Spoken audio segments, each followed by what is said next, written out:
Saya Intan Wulandari, NIM 201315029, mahasiswa Prodi Pendidikan Sejarah, Program Profesi Guru Universitas Sanata Dharma.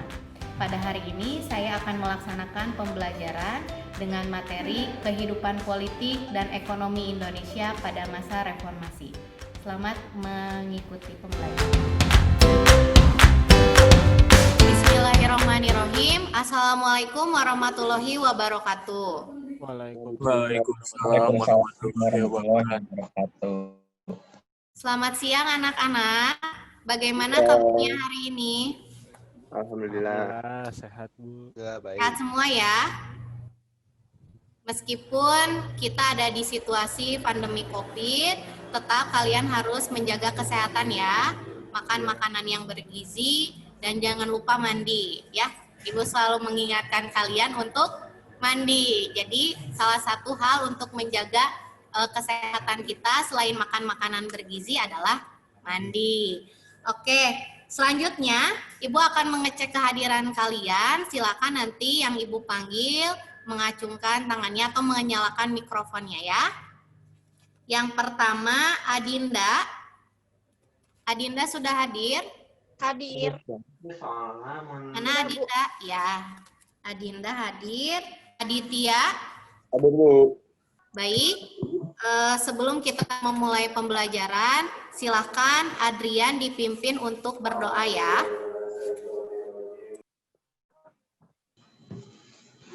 Baik Bu, sebelum pelajaran dimulai, angka baiknya kita berdoa menurut agama dan kepercayaannya masing-masing. Berdoa dimulai.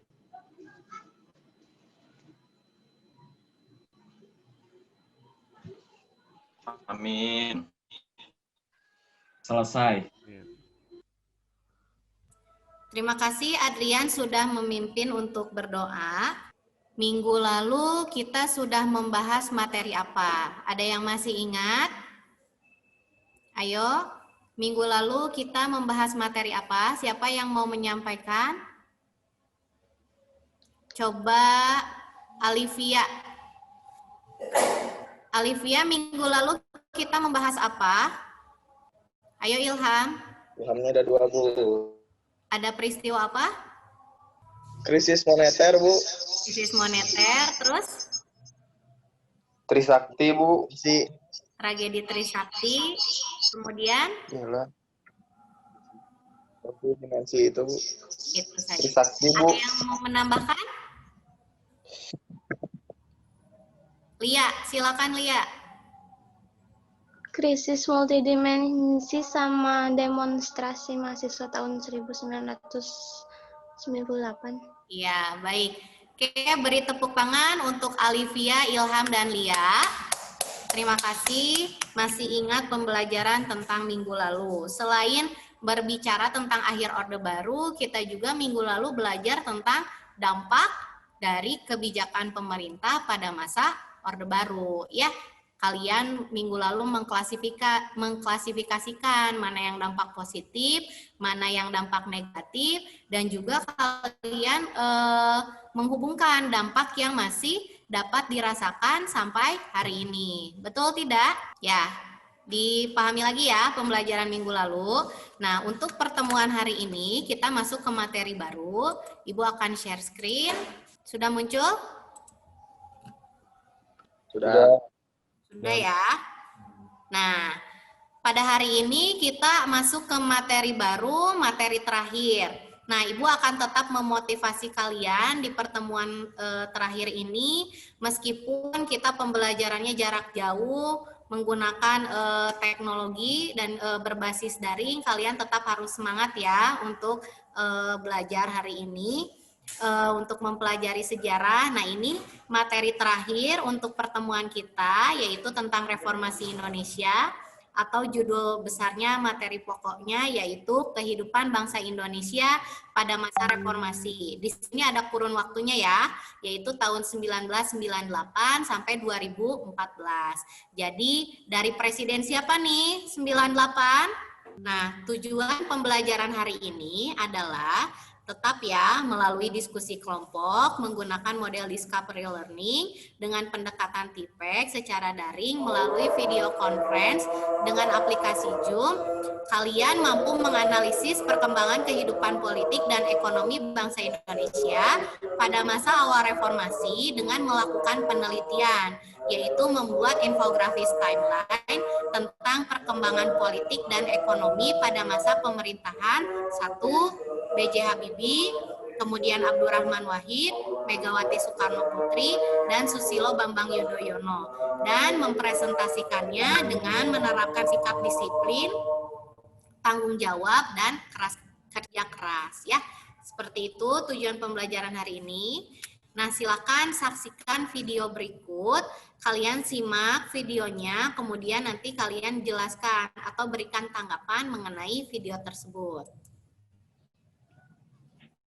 Kembangnya rezim Orde Baru yang dipimpin Soeharto 20 tahun silam bukan tanpa alasan. Gejolak demonstrasi mahasiswa besar-besaran hingga tewasnya 4 mahasiswa Trisakti menuntut Soeharto mundur menjadi gerakan reformasi nasional.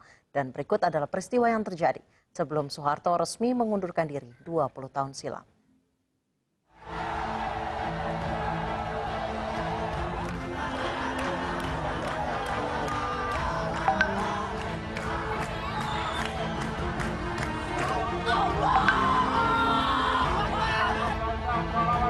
Mei 1998 menjadi salah satu bulan sangat penting bagi masyarakat tanah air.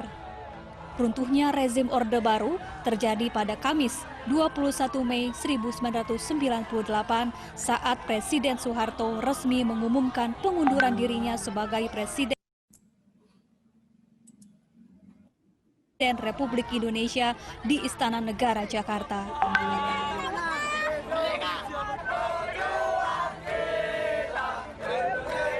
Setelah pengumuman Soeharto mundur dari jabatannya, B.J. Habibie yang menjabat wakil presiden dilantik menjadi presiden ketiga Indonesia di depan Mahkamah Agung lantaran pelantikan presiden di gedung DPR MPR tidak mungkin dilakukan karena seluruh sudut gedung Dewan diduduki mahasiswa sejak beberapa hari sebelumnya. Mundurnya Soeharto dari jabatannya sebagai presiden bukan tanpa alasan. Malam sebelum pengunduran diri, 14 menterinya menolak bergabung dengan Komite Reformasi. 2 hari sebelum pengunduran diri dari jabatan presiden, Soeharto sempat memanggil 9 tokoh Islam, di antaranya Nurholis Majid, Gus Dur, Kiai Haji Ali Yafi, serta tokoh lainnya. Namun, tokoh-tokoh ini menolak bergabung dengan Komite Reformasi Nasional, menyampaikan pesan bahwa rakyat Indonesia menginginkan Presiden Soeharto mundur dari jabatannya. Latar belakang utama kepemimpinan Soeharto tumbang karena aksi demonstrasi besar-besaran mahasiswa yang menduduki gedung DPR MPR semakin ramai sejak beberapa hari sebelumnya. Tidak hanya mahasiswa yang menggeruduk gedung DPR MPR, sejumlah tokoh yang bergabung dalam gerakan reformasi nasional juga berdatangan. Di antaranya Ali Sadikin, W.S. Rendra, Solihin GP, YB Mangun Wijaya, Megawati Soekarno Putri, dan Amin Rais. Di hari yang sama, 18 Mei 1998, kejutan besar datang tiba-tiba dari Ketua DPR Harmoko yang menggelar konferensi pers menyikapi tuntutan reformasi. Orang dekat Soeharto ini meminta Soeharto mundur. Gelombang unjuk rasa mahasiswa semakin masif. Ribuan mahasiswa dari berbagai elemen mendatangi dan menduduki gedung DPR MPR. Mereka menuntut Soeharto mundur hingga menginap beberapa hari ke depan. Kerusuhan hingga penjarahan massal beraroma sara terjadi di sejumlah titik di ibu kota, mulai dari 13 hingga 15 Mei 1998. Bahkan pemerkosaan warga keturunan Tionghoa menyelimuti kerusuhan di ibu kota. Tepat pada 12 Mei 1998, 4 mahasiswa Universitas Trisakti Jakarta gugur setelah ditembak aparat keamanan saat berunjuk rasa di depan kampusnya di Grogol, Jakarta Barat. Para mahasiswa ditembak aparat keamanan setelah terlibat bentrok saat menggelar unjuk rasa menuntut Soeharto mundur dari jabatannya.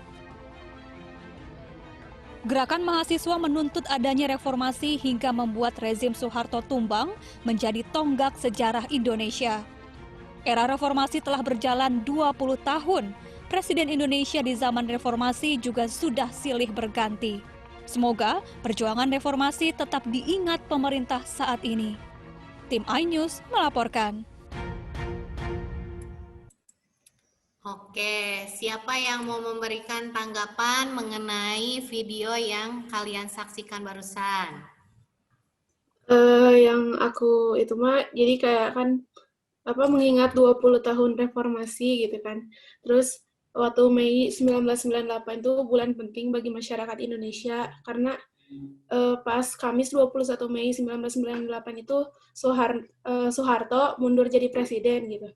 Terus dilantik B.J. Habibie di depan Mahkamah Agung karena di gedung yang banyak mahasiswa yang menginap di sana gitu. Ya, itu saja. Oke, terima kasih Nabila, bagus sekali. Beri tepuk tangan untuk Nabila. Oke, nah selanjutnya, reformasi itu apa sih? Reformasi itu diambil dari bahasa Inggris yang disebut reformation, yang berarti penyatuan atau penyusunan kembali.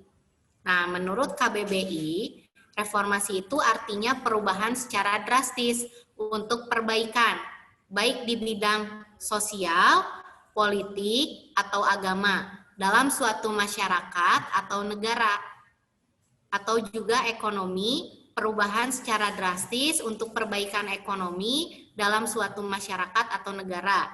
Perdana Menteri yang baru telah menyapu kalangan oposisi dan memberikan serangan telak dengan ekonomi. Jadi intinya, reformasi itu adalah perubahan secara drastis, bahkan sampai ke akar-akarnya. Apa saja yang dirubah? Baik bidang ekonominya, politiknya, sosialnya, bahkan ada yang sampai agama. Nah, salah satu contoh reformasi agama di mana coba? Ada yang tahu tidak? Reformasi agama. Aceh bukan, Bu? Aceh? Selain itu? Bertambahnya agama di Indonesia, Bu. Bertambahnya agama di Indonesia. Apakah itu merubah secara keseluruhan, secara drastis? Nah, kalian pernah dengar kejadian reformasi gereja? Belum, Bu. Belum, Bu. Belum. Nah, reformasi gereja itu adalah salah satu perubahan itu dalam agama Kristen, di mana pada saat itu Kristen melahirkan yang baru, yaitu Kristen Protestan. Sedangkan Kristen sebelumnya yaitu Katolik. Nah, itu disebut dengan peristiwa reformasi gereja. Nah, reformasi yang terjadi di negara Indonesia adalah reformasi yang perubahannya tidak hanya di bidang bukan di bidang agama, tetapi di bidang politik terutama dan ekonomi. Itu ya tujuannya, dan juga sosial. Sampai sini bisa dipahami? Bisa. Ya, seperti itu ya. Nah, kemudian, di peristiwa-peristiwa apa saja yang ada pada masa akhir Orde Baru? Yang pertama ada pemilu 1997, kemudian krisis moneter, krisis multidimensi, kemudian tragedi Trisakti, dan juga demonstrasi mahasiswa 98. Itu peristiwanya, di mana pemilu 97 ini adalah salah satu situasi politik yang cenderung otoritarian, di mana Orde Baru dengan partai hegemoniknya berkuasa di semua tingkatan publik. Nah, pemilu 1997 mengindikasikan beberapa hal. Yang pertama, mengeratkan kembali sistem kepartaian yang hegemonik, di mana Golkar menguasai 70% suara, mengentalnya variabel politik masa sebagai penjelas dari melorotnya perolehan suara PDI pada pemilu 97. Kemudian meluasnya perilaku protes voting dalam pemilu 97 yang berakibat jauh pada meningkatnya suara Golkar dan PDI. Nah, ini jadi karena masyarakat itu sudah jenuh dengan kemenangan Golkar, nah pada akhirnya muncul protes, terutama dari PDI. Kemudian terjadinya krisis moneter. Nah, harga rupiah turun jauh drastis dari 2.500 kemudian ke 4.000. Nah, pada Januari 98 itu jadi 17.000. Nah, hari ini harga dolar kita berapa? Harga rupiah kita terhadap dolar berapa? 14 atau 15. Ya, hampir mendekati 15.000 ya, 14.900 sekian. Nah, itu kondisi kita hari ini. Apakah kita juga termasuk dengan krisis moneter? Nah, itu bisa kalian kaji dengan menganalisis bagaimana kehidupan ekonomi Indonesia pada saat ini.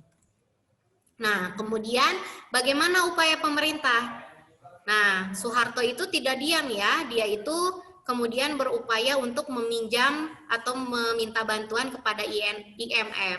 Nah, International Monetary Fund, yaitu lembaga keuangan dunia. Nah, tetapi IMF tidak memberikan bantuan begitu saja. IMF itu memberikan syarat, salah satunya adalah dengan mengakuisisi 18 bank. Nah, mengakuisisi 18 bank, tapi karena Soeharto tidak mau, karena Soeharto itu tidak mau nantinya Indonesia itu jadi menganut sistem ekonomi yang liberal atau bebas. Nah, makanya terjadi yang namanya tarik ulur dan akhirnya ekonomi Indonesia itu semakin buruk. Ditambah lagi dengan adanya sentimen terhadap etnis Cina yang karena pada saat itu Cina itu menguasai perekonomian Indonesia sehingga terjadilah yang namanya kerusuhan anti etnis Cina tahun 1998. Tidak hanya terjadi di Jakarta, terjadi di beberapa daerah seperti di Bandung juga terjadi, di Surabaya, Semarang, Jogja itu terjadi. Ya. Hari ini menurut kalian dari ke-6 tuntutan tersebut sudah terlaksana belum? Terus pemberantasan korupsi masih ada tidak? Masih ada. Masih ada. Oke, terus pelaksanaan otonomi daerah sudah terlaksana? Sudah. Sudah. Ya, penghapusan dui fungsi ABRI sudah? Sudah. Sudah. Nah, seperti itu ya. Jadi dari ke-6 tuntutan dan agenda reformasi tersebut, mana yang sudah terlaksana, mana yang belum. Nah, silakan kalian identifikasi. Nah, kemudian akhirnya karena situasi makin rumit, makin kacau, menteri yang mengundurkan diri, akhirnya Harmoko sendiri meminta Soeharto untuk mundur. Itu Harmoko itu orang terdekat dari Soeharto ya. Akhirnya meminta Soeharto untuk mundur. Nah, terjadilah pengunduran diri Soeharto pada tanggal 21 Mei 1998. Nah, selanjutnya Ibu akan mengirimkan LKPD ke grup WhatsApp. Silakan kalian cek di grup WhatsApp itu LKPD-nya. LKPD-nya sudah ada? Sudah, Bu. Sudah ya. Oke, silakan dibuka. Silakan dibuka LKPD-nya. Nah, kemudian kalian cermati ya. Nomor 1 itu kalian berdiskusi dengan kelompoknya ya, sudah berdiskusi dengan kelompoknya. Coba kalian perhatikan gambar tersebut. Ini ada gambar siapa? Masa sih nggak kenal? B.J. Habibie. Megawati SBY. Oke. B.J. Habibie, Kiai Haji Abdurrahman Wahid, Megawati, dan SBY. Nah, mereka itu siapa? Presiden. Presiden pada masa reformasi. Reformasi. Nah, coba dari keempat presiden tersebut, kalian coba analisis ciri khasnya, ciri khas pemerintahannya. Presiden. Nah, lakukan analisis ciri khas pemerintahannya itu seperti apa. Reformasi. Kalau yang B.J. Habibie dari kelompok saya itu ciri khasnya sebagai peletak dasar-dasar demokrasi Indonesia, Bu. Ya, terus? Untuk Abdurrahman Wahid sebagai tokoh nasional yang mengedepankan pluralisme dan kemajemukan di Indonesia. Ya. Selanjutnya? Untuk Megawati, ciri khasnya itu kepemimpinannya yang anti kekerasan dan determinasi dalam kepemimpinannya. Terakhir, Untuk SBY, sebagai sosok yang sangat demokratis, menghargai keperbedaan pendapat, tetapi selalu defensif terhadap kritik. oke. Terima kasih Edward. Beri tepuk tangan untuk Edward. Ya, tadi ciri khas dari masing-masing presiden. Kemudian, nah sekarang kalian melakukan diskusi kelompok dengan voting.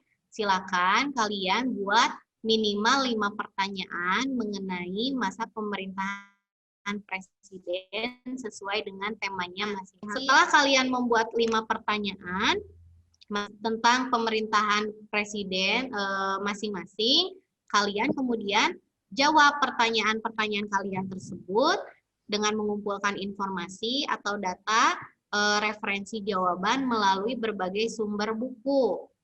Internetnya kalau bisa dari jurnal ya, karena jurnal itu adalah hasil penelitian. Kemudian kalian cantumkan sumbernya.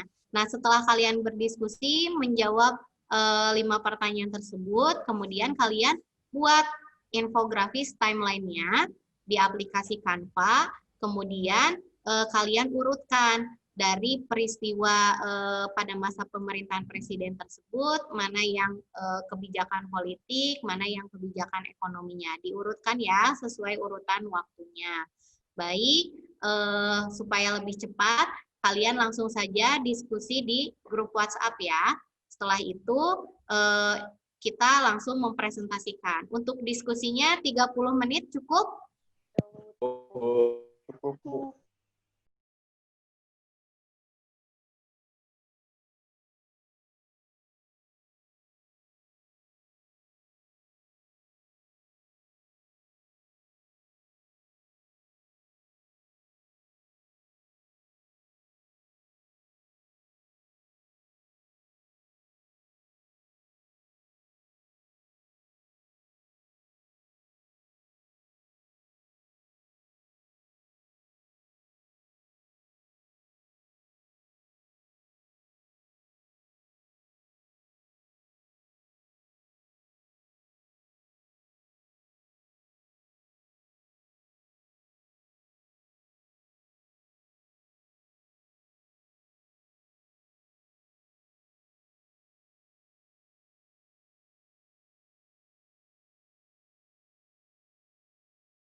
Ya, sudah 30 menit ya? Oke, sudah 30 menit. Silahkan kelompok A. Kelompok Presiden B.J. Habibie.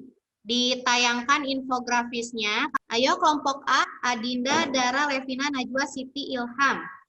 Karuna, Karismawati. Silahkan share screen. Ya, Bu. Perkenalkan, nama saya Siti Delia Putri dari kelas 12 IPA 6. Perwakilan kelompok A akan mempresentasikan kepemimpinan B.J. Habibie di awal reformasi. Presiden B.J. Habibie yang asalnya menjadi wakil presiden dilantik menjadi presiden ketiga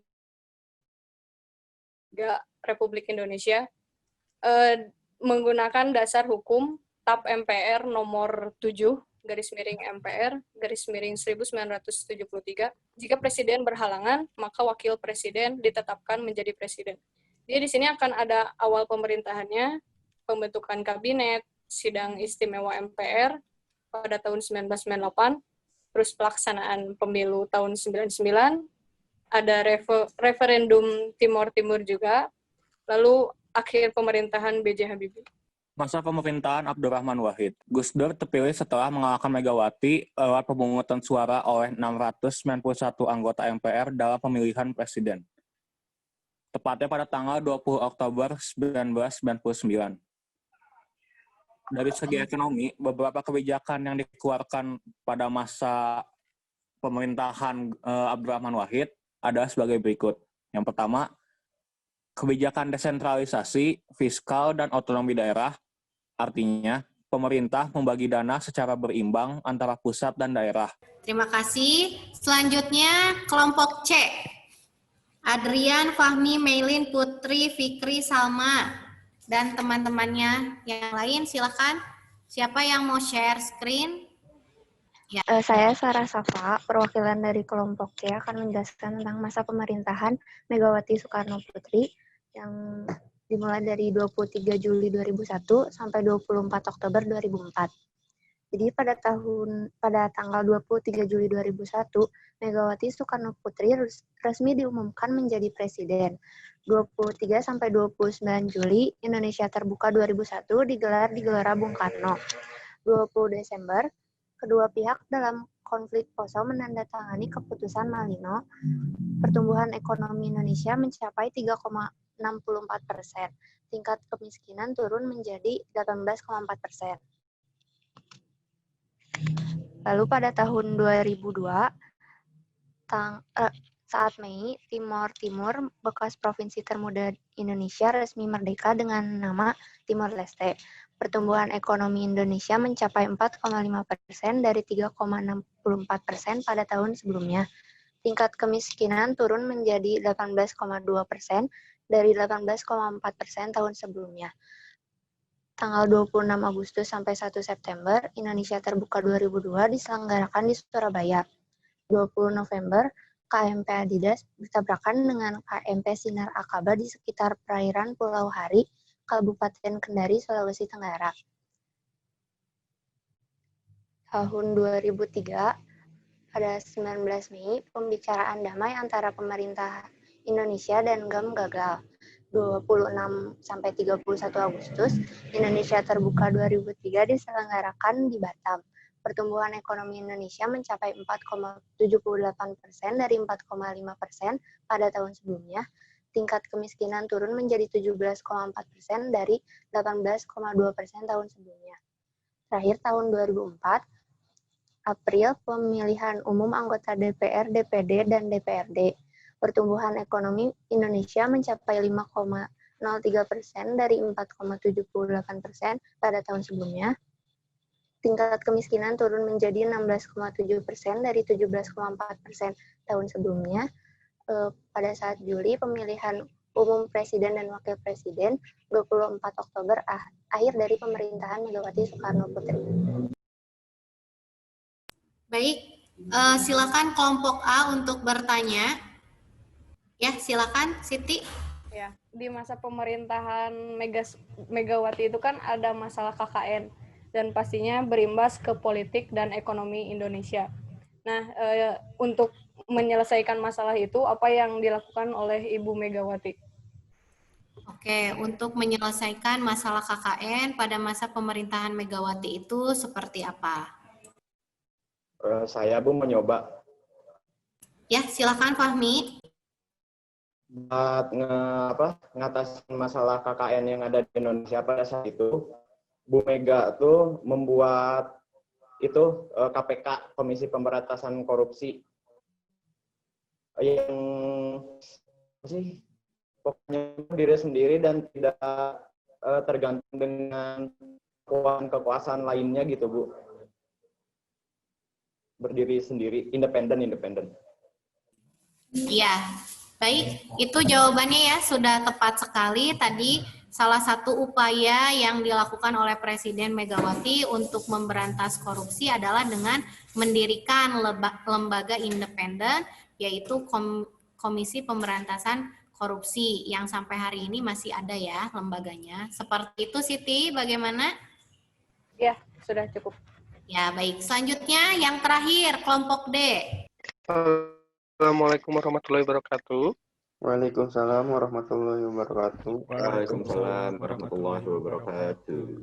Di sini saya bakal ngepresentasiin masa reformasi di bawah pemerintahan SBY. Yang pertama ada pemilu 2004. Sejarah mencatat bahwa pada pemilu 2004 merupakan tonggak penting bagi demokrasi Indonesia pasca reformasi. Rakyat dapat memilih langsung presiden serta wakil presiden Indonesia pada pemilu 2004. Pada pemilu 2004 ini dijalankan selama 2 putaran dan dimenangkan oleh SBY dan Yusuf Kala dengan perolehan suara 60,62%. Pada tanggal 21 Oktober 2004, awal dari periode pertama Presiden SBY, memiliki program kabinet, yaitu program pertama pemerintahan SBY dan Yusuf Kala dikenal dengan program 100 hari. Program ini bertujuan memperbaiki sistem ekonomi, memperbaiki kinerja pemerintahan dari unsur KKN, serta mewujudkan keadilan dan demokrasi melalui pihak kepolisian dan Kejaksaan Agung. Oke, selanjutnya kita akan kuisis ya. Jadi silakan kalian siapkan perangkatnya. Ibu akan memulai untuk kuisisnya.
kepemimpinan B.J. Habibie itu udah mulai ada kebijakan pers yang sebelumnya tidak ada di masa Soeharto, di mana pers dibungkam dan harus searah dengan kepemimpinan.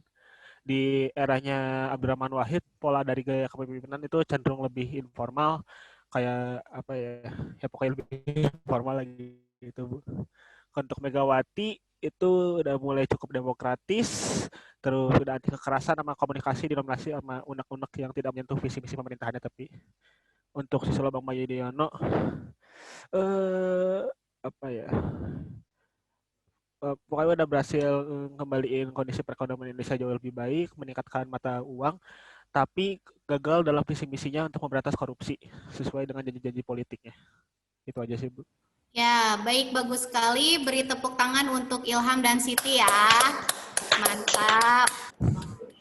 Terakhir, refleksi. Siapa yang mau memberikan refleksi? Nah, hari ini itu dari pembelajaran kita tentang masa pemerintahan era reformasi, kehidupan politik, dan ekonominya, nilai-nilai apa yang bisa kita dapatkan dari pembelajaran hari ini? Nilai demokratis, terus nilai toleransi, nilai kebersamaan, keberagaman, terus kerja keras nilai bukan Bu? Nilai kerja keras, terus bagus sekali Lia tadi sudah bisa memberikan nilai atau merefleksikan pembelajaran hari ini, yaitu dengan nilai-nilai, tadi ada nilai demokratis, kemudian ada nilai toleransi, kemudian ada nilai kerja keras. Nah itu ya, untuk pembelajaran hari ini kalian bisa lihat bahwa yang menjadi tuntutan masyarakat pada masa akhir dari Orde Baru menuju reformasi itu adalah menuntut untuk adanya nilai demokrasi itu diterapkan di Indonesia. Kemudian untuk nilai toleransi, kalian bisa lihat di akhir masa Orde Baru itu menuju reformasi, kalian melihat adanya krisis dari ekonomi, kemudian adanya ketimpangan sosial yang berujung pada adanya kerusuhan dari anti etnis Cina, sehingga pada masa era Presiden Abdurrahman Wahid justru kelompok tersebut, kelompok yang tadinya mendapat ketidakadilan menjadi mendapat keadilan. Nah seperti itu nilai toleransi. Baik, kalau sudah paham semua dan tidak ada pertanyaan, Ibu cukupkan untuk pembelajaran terakhir ini. Ibu mohon maaf apabila selama pembelajaran 1 semester ini ada ucapan atau tindakan Ibu yang tidak berkenan di hati kalian. Sekian dari Ibu. Terima kasih atas perhatiannya. Wassalamualaikum warahmatullahi wabarakatuh. Waalaikumsalam warahmatullahi wabarakatuh.